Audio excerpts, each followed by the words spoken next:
नमस्कार सर, मैं अशोक स्वागत करता हूं आपका हमारे चैनल पाथलेस फिलॉसफी पर। आज हम फिर से लाओ त्से की एक रोचक और गहन कहानी को लेकर आए हैं। प्रकृति का कैनवास अनंत है। यह एक ऐसी कृति है जो बिना किसी प्रयास के स्वयं रचित होती है। नदियां अपने पथ पर बहती हैं, पेड़ हवा के साथ झूमते हैं और पहाड़ खामोशी में अपनी प्राचीन कहानियां सुनाते हैं। प्रकृति में हर तत्व, चाहे वह एक साधारण घास का तिनका हो या विशाल समुद्र की लहरें, अपने आप में पूर्ण है। यह पूर्णता बनावट से मुक्त है, क्योंकि प्रकृति अपनी सुंदरता को किसी बाहरी सजावट की आवश्यकता नहीं होती। ताओवादी दर्शन में इसे पू कहा जाता है, बिना काटा हुआ लकड़ा जो अपनी मूल शुद्ध अवस्था में प्रकृति के साथ सन्नादती है। लेकिन हम मनुष्य, जो कभी प्रकृति का अभिन्न हिस्सा थे, धीरे धीरे इस प्राकृतिक अवस्था से दूर होते गए। हमने अपने जीवन को जटिलताओं, बनावटी खुशियों और कृत्रिम सौंदर्य से भर दिया, जिसने हमें हमारी सच्ची प्रकृति और ताओ के प्रवाह से काट दिया। आइए इस दूरी की पड़ताल करें, यह समझने की कोशिश कि हमने अपनी प्राकृतिक अवस्था को कैसे छोड़ दिया और बनावटीपन की भूल भुलैया में कैसे खो गए। प्रकृति का हर तत्व एक कहानी कहता है, सादगी की कहानी। एक कमल का फूल तालाब में तैरता है, बिना यह सोचे कि उसे अधिक सुंदर दिखना है। एक पक्षी अपनी उड़ान में मग्न होता है, बिना किसी प्रशंसा की चाह के। प्रकृति में कोई अतिरिक्त प्रयास नहीं है, कोई बनावट नहीं। ये वही है जो ताओ ते चिंग में लाओ त्से वू वेई कहते हैं, प्रयास रहित कार्य। प्रकृति ताओ के साथ प्रवाहित होती है, वह ब्रह्मांड का वह अनंत मार्ग जो सभी चीजों को जोड़ता है। लेकिन मनुष्य ने इस प्रवाह को छोड़ दिया। हमने अपने जीवन को नियमों, अपेक्षाओं और इच्छाओं के जाल में उलझा लिया। हमने यह मान लिया कि सुख और सौंदर्य को रचना पड़ता है, कि उसे जटिल डिजाइनों, भौतिक संपत्तियों और सामाजिक मान्यताओं के माध्यम से हासिल करना पड़ता है। इस प्रक्रिया में हमने अपनी प्राकृतिक सादगी को खो दिया और एक ऐसी दुनिया बना ली जहां बनावटीपन ही सत्य प्रतीत होता है। प्राचीन काल में मनुष्य प्रकृति के साथ गहराई से जुड़ा था। हमारे पूर्वज जंगलों में रहते थे, नदियों के किनारे बस्तियां बसाते थे और सितारों के नीचे अपनी कहानियां बुनते थे। उनकी जरूरतें सीमित थीं और उनकी खुशी प्रकृति के चक्रों के साथ सन्नाडती थी। लेकिन जैसे जैसे सभ्यता विकसित हुई, हमने प्रकृति को केवल एक संसाधन के रूप में देखना शुरू कर दिया। हमने जंगलों को काटा, नदियों को बांधा और पहाड़ों को खोदा, यह सोचकर कि हम प्रकृति को अपने नियंत्रण में ला सकते हैं। इस नियंत्रण की चाह ने हमें न केवल प्रकृति से, बल्कि हमारी अपनी प्राकृतिक अवस्था से भी दूर कर दिया। हमने यह भूल लिया कि हम स्वयं प्रकृति का हिस्सा हैं, कि हमारी आत्मा उसी ताओ से बनी है जो पेड़ों, नदियों और हवा में बहती है। आधुनिक जीवन इस दूरी का सबसे स्पष्ट प्रमाण है। आज हम एक ऐसी दुनिया में रहते हैं जहां हर चीज को मापा जाता है, सफलता धन से, सौंदर्य बाहरी चमक से और शांति सामाजिक स्वीकृति से। हमने अपने घरों को भौतिक वस्तुओं से भर दिया, अपनी दिनचर्या को व्यस्तताओं से जटिल कर लिया और अपने मन को इच्छाओं और तुलनाओं से अशांत कर लिया। हमारी खुशी अब प्राकृतिक नहीं रही, यह बनावटी हो गई है। हम सोशल मीडिया पर परफेक्ट तस्वीरें पोस्ट करते हैं, महंगे कपड़े और गैजेट्स खरीदते हैं और लगातार यह साबित करने की कोशिश करते हैं कि हमारा जीवन सार्थक है। लेकिन इस बनावटीपन के पीछे हम अक्सर खालीपन और अशांति महसूस करते हैं। यह खालीपन इसलिए है क्योंकि हमने अपनी प्राकृतिक अवस्था, वह सादगी और शुद्धता जो हमें ताओ से जोड़ती है, को छोड़ दिया है। प्रकृति की सुंदरता उसकी सहजता में है। एक सूर्यास्त अपने रंगों को बिना किसी प्रयास के बिखेरता है। एक नदी अपने पथ को स्वयं चुनती है, बिना यह सोचे कि उसे कहां जाना है। लेकिन हम मनुष्य अपनी सुंदरता को कृत्रिमता से जोड़ते हैं। हम मेकअप, डिजाइनर कपड़ों और फिल्टर की गई तस्वीरों के पीछे अपनी सच्ची पहचान को छिपाते हैं। हम यह भूल जाते हैं कि सच्चा सौंदर्य हमारी प्राकृतिक अवस्था में है, हमारी मुस्कान में, हमारी आंखों की चमक में, हमारे हृदय की सरलता में। ताओवादी दर्शन हमें यही सिखाता है, बिना काटे हुए लकड़े की तरह बनो, सादगी में वापस लौटो। यह सादगी हमें बाहरी प्रभावों से मुक्त करती है और हमें हमारी मूल शुद्धता से जोड़ती है। हमारी बनावटी शांति भी इसी दूरी का परिणाम है। हम ध्यान, योग या छुट्टियों के माध्यम से शांति की तलाश करते हैं, लेकिन यह शांति अस्थायी होती है। हम भूल जाते हैं कि सच्ची शांति प्रकृति में हर पल मौजूद है। हवा की सरसराहट में, पत्तियों की हल्की हलचल में, या एक शांत तालाब की सतह पर। ताओवादी सिद्धांत वू वेई हमें सिखाता है कि शांति को खोजने की आवश्यकता नहीं है। यह पहले से ही हमारे भीतर है, बशर्ते हम अपने मन की जटिलताओं को छोड़ दें। लेकिन आधुनिक जीवन में हमने अपने मन को विचारों, चिंताओं और अपेक्षाओं से इतना जटिल बना लिया है कि हम इस स्वाभाविक शांति को भूल गए। हमारी यह जटिलता केवल व्यक्तिगत स्तर पर ही नहीं, बल्कि सामाजिक स्तर पर भी दिखाई देती है। हमने सामूहिक रूप से प्रकृति को नियंत्रित करने और उसका दोहन करने की कोशिश की है, जिससे पर्यावरणीय असंतुलन पैदा हुआ है। जंगलों की कटाई, नदियों का प्रदूषण और प्राकृतिक संसाधनों का अंधाधुंध उपयोग इस बात का प्रतीक है कि हमने प्रकृति को एक संसाधन मात्र मान लिया, न कि एक जीवंत प्रणाली जिसका हम हिस्सा हैं। यह दृष्टिकोण ताओवादी दर्शन के विपरीत है, जो हमें प्रकृति के साथ सामंजस्य में रहने की सलाह देता है। हमने प्राकृतिक संसाधनों को बिना सोचे समझे खर्च किया, जिसके परिणाम स्वरूप जलवायु परिवर्तन, जैव विविधता का ह्रास और पर्यावरणीय संकट उत्पन्न हुए हैं। यह हमारी उस मानसिकता का परिणाम है जो प्रकृति को अपने अधीन मानती है, न कि अपने साथी के रूप में। तो आइए इस संदेश को रोचक अंदाज में एक कहानी के रूप में समझें। हिमालय की तलहटी में, जहां हरे भरे जंगल और नीली नदियां आपस में मिलती थीं, एक छोटा सा गांव बसा था जिसका नाम था नीलवर्ण। यह गांव अपनी शांति और सादगी के लिए जाना जाता था। गांव के बीचों बीच एक प्राचीन बरगद का पेड़ था, जिसके नीचे लोग अपनी कहानियां, सपने और दुख साझा करते थे। लेकिन गांव की असली शान थी एक लकड़ी का कारीगर जिसका नाम था लाओ शेंग। लाओ शेंग की कला इतनी अनूठी थी कि उसकी बनाई मूर्तियां दूर दूर तक प्रसिद्ध थीं। लोग कहते थे कि उसकी मूर्तियों में जैसे जीवन बसता हो। हर नक्काशी में प्रकृति की आत्मा झलकती थी। लाओ शेंग का छोटा सा घर गांव के किनारे एक झरने के पास था। उसका आंगन पत्थरों और लकड़ियों से भरा रहता था, जो वह जंगल से लाता था। उसकी कार्यशाला में कोई भव्य औजार नहीं थे, सिर्फ कुछ छेनी, हथौड़े और एक पुराना मेज जो उसने स्वयं बनाया था। फिर भी उसकी मूर्तियां इतनी जटिल और सुंदर थीं कि लोग उन्हें देखकर मंत्रमुग्ध हो जाते। कुछ मूर्तियां पक्षियों की थीं, जिनके पंख हवा में उड़ते प्रतीत होते। कुछ में नदियों की लहरें थीं, जो जैसे सचमुच बह रही हों। लोग दूर दूर से, यहां तक कि समुद्र पार से, उसकी कला को देखने और उससे सीखने आते थे। एक दिन गर्मियों की एक शांत दोपहर, जब सूरज की किरणें जंगल के पेड़ों से छनकर गांव में बिखर रही थीं, एक युवक नीलवर्ण पहुंचा। उसका नाम था यी चेन, एक उत्साही और महत्वाकांक्षी चित्रकार जो शहर में अपनी कला के लिए जाना जाता था। यी चेन की पेंटिंग्स रंगों और जटिल डिजाइनों से भरी होती थीं, लेकिन उसे लगता था कि उसकी कला में कुछ कमी है। वह सुना था कि लाओ शेंग की मूर्तियों में एक ऐसी गहराई है जो किसी को भी आत्मचिंतन में डुबो देती है।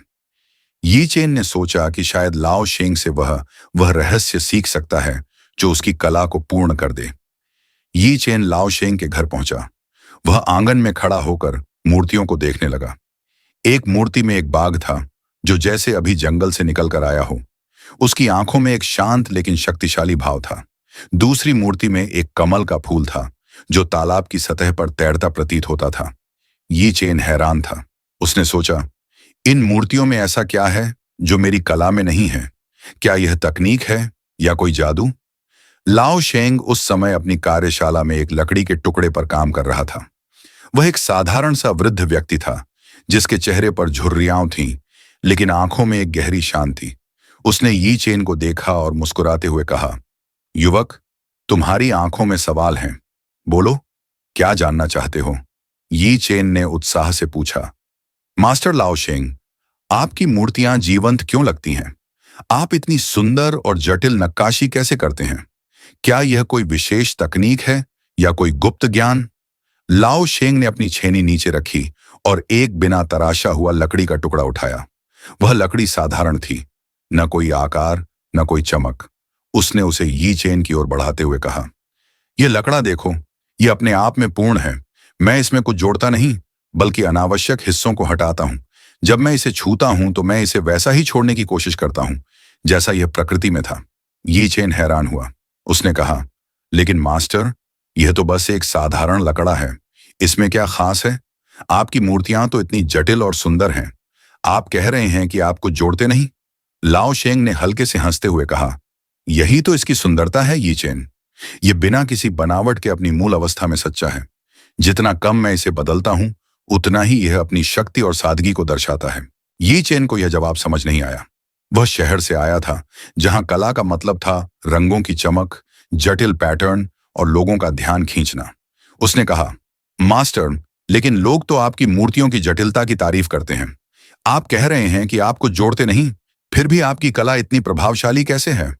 लाओ शेंग ने यी चेन को अपने पास बैठने का इशारा किया। उसने एक पुरानी चाय की केतली उठाई और 2 मिट्टी के प्यालों में चाय डाली। चाय की सुगंध हवा में फैल गई और झरने की आवाज पृष्ठभूमि में गूंज रही थी। लाओ शेंग ने कहा, आओ, मैं तुम्हें एक कहानी सुनाता हूं। कई साल पहले, जब मैं तुम्हारी उम्र का था, मैं भी तुम्हारी तरह था, महत्वाकांक्षी, उत्साही और दुनिया को प्रभावित करने की चाह रखने वाला। मैं जंगल में जाकर सबसे सुंदर लकड़ियां चुनता और उन्हें भव्य आकृतियों में बदलने की कोशिश करता। मैं सोचता था कि जितना अधिक मैं लकड़ी को तराशूंगा, उतनी ही मेरी कला प्रभावशाली होगी। लेकिन मेरी मूर्तियां ठंडी और बेजान रहती थीं।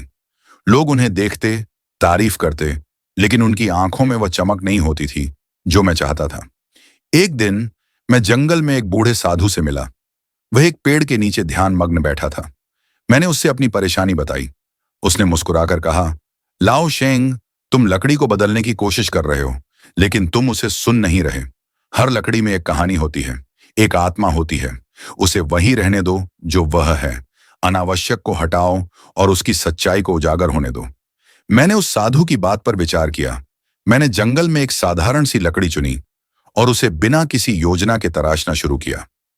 मैंने लकड़ी की बनावट को महसूस किया, उसकी रेखाओं को देखा और केवल वही हटाया जो उसकी सुंदरता को छिपा रहा था। जब मूर्ति पूरी हुई तो वह एक साधारण पक्षी थी, लेकिन उसमें एक ऐसी जीवंतता थी जो मैंने पहले कभी नहीं देखी। उस दिन मुझे समझ आया कि सच्ची कला प्रकृति के साथ सामंजस्य में होती है, न कि उसे जबरन बदलने में। यी चेन चुपचाप सुन रहा था। उसने पूछा, लेकिन मास्टर, क्या इसका मतलब यह है कि हमें कुछ नया बनाना ही नहीं चाहिए? क्या हमें सिर्फ वही करना चाहिए जो पहले से है? लाओ शेंग ने चाय का एक घूंट लिया और कहा, नया बनाना गलत नहीं है यी चेन, लेकिन नया बनाना तब सार्थक होता है जब वह ताओ के साथ संरेखित हो। ताओ वह मार्ग है जो प्रकृति का प्रवाह है। जब तुम ताओ के साथ बहते हो तो तुम्हारा काम प्रयास रहित हो जाता है। इसे वू वेई कहते हैं, प्रयास रहित कार्य। तुम लकड़ी को जबरन नहीं बदलते, बल्कि उसे उसकी सच्चाई को व्यक्त करने में मदद करते हो। यी चेन अभी भी पूरी तरह संतुष्ट नहीं था। उसने कहा, मास्टर, लेकिन मैं एक चित्रकार हूं। मेरी कला में तो मुझे रंग, आकृतियां और डिजाइन जोड़ने पड़ते हैं। मैं सादगी कैसे अपनाऊं? लाओ शेंग ने उसे पास के जंगल में चलने का न्योता दिया। दोनों झरने के किनारे किनारे चलने लगे। रास्ते में लाओ शेंग ने एक पेड़ की ओर इशारा किया जिसकी शाखाएं हवा में लहरा रही थीं।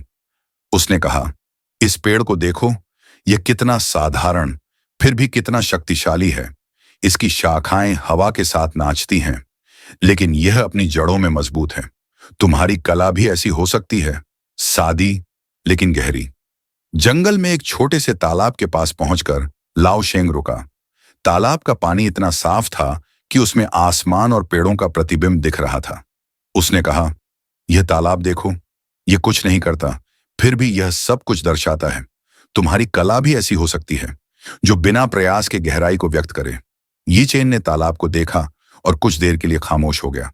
उसे लगा कि शायद वह अपनी कला में बहुत कुछ जोड़ने की कोशिश कर रहा था। उसने लाओ शेंग से पूछा, मास्टर, मैं यह कैसे सीखूं? मैं अपनी कला को ताओ के साथ कैसे जोड़ूं? लाओ शेंग ने कहा, पहले अपने मन को शांत करो। हर सुबह सूरज उगने से पहले इस जंगल में आओ। पेड़ों को सुनो, नदी को देखो और हवा को महसूस करो। अपनी कला को प्रकृति से प्रेरित होने दो। जब तुम पेंट करो तो अपने मन की इच्छाओं को छोड़ दो, अपने ब्रश को ताओ के प्रवाह के साथ चलने दो। यी चेन ने लाओ शेंग की सलाह मानी। वह हर सुबह जंगल में जाता और प्रकृति के साथ समय बिताता। धीरे धीरे उसकी पेंटिंग्स बदलने लगी।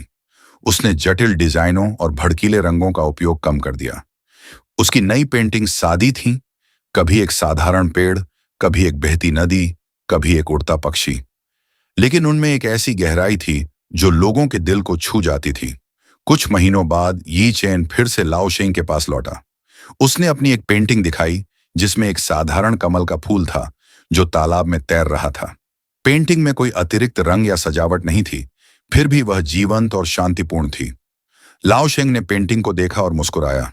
उसने कहा, यी चेन, तुमने ताओ को छू लिया है। यह कमल तुम्हारी कला नहीं, बल्कि प्रकृति की सच्चाई है जो तुमने उजागर की है। यह कहानी ताओवादी दर्शन की कई प्रमुख अवधारणाओं को दर्शाती है। लाओ शेंग का दृष्टिकोण बिना काटे हुए लकड़े पू की अवधारणा को व्यक्त करता है, जो सादगी और प्राकृतिक अवस्था की शक्ति को दर्शाता है। उसका कार्य वू वेई, प्रयास रहित कार्य का प्रतीक है, जहां वह प्रकृति के प्रवाह के साथ काम करता है, न कि उसके खिलाफ। यी चेन का परिवर्तन ताओवादी सिद्धांत को दर्शाता है कि सच्ची सुंदरता और शक्ति जटिलता में नहीं, बल्कि सादगी और ताओ के साथ सामंजस्य में होती है। ताओ ते चिंग के अध्याय 28 की पंक्ति, बिना काटे हुए लकड़े की तरह बनो, सादगी में वापस लौटो, इस कहानी का मूल संदेश है। यह हमें सिखाता है कि हमें अपनी मूल शुद्ध अवस्था को अपनाना चाहिए और बाहरी प्रभावों से मुक्त होकर प्रकृति के साथ एक होना चाहिए। ताओवादी दर्शन हमें यह सिखाता है कि हमें अपनी प्राकृतिक अवस्था में लौटना होगा। यह लौटना केवल व्यक्तिगत स्तर पर नहीं, बल्कि सामूहिक स्तर पर भी आवश्यक है। हमें अपने जीवन से अनावश्यक जटिलताओं को हटाना होगा, चाहे वह भौतिक वस्तुओं का संचय हो, सामाजिक अपेक्षाओं का बोझ हो या प्रकृति को नियंत्रित करने की इच्छा। ताओ ते चिंग में कहा गया है, जो अपनी शक्ति को जानता है पर अपनी नम्रता को बनाए रखता है, वह दुनिया की घाटी बन जाता है।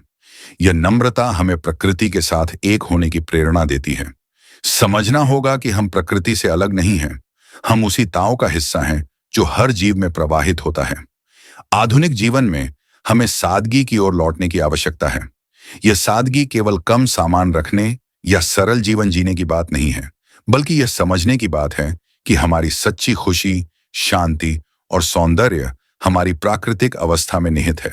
हमें अपने जीवन से बनावटीपन को हटाना होगा, वह चाहे सामाजिक तुलनाओं का दबाव हो, भौतिकवादी इच्छाओं का बोझ हो या प्रकृति पर हावी होने की मानसिकता। ताओवादी दर्शन हमें सिखाता है कि जब हम ताओ के साथ प्रवाहित होते हैं तो हमारा जीवन सहज और संतुलित हो जाता है। यह एक ऐसी यात्रा है जो हमें प्रकृति के साथ और स्वयं के साथ पूर्ण मिलन की ओर ले जाती है। धन्यवाद। इस वीडियो में बस इतना ही, तो मिलते हैं अगले वीडियो में किसी नई कहानी के साथ। धन्यवाद।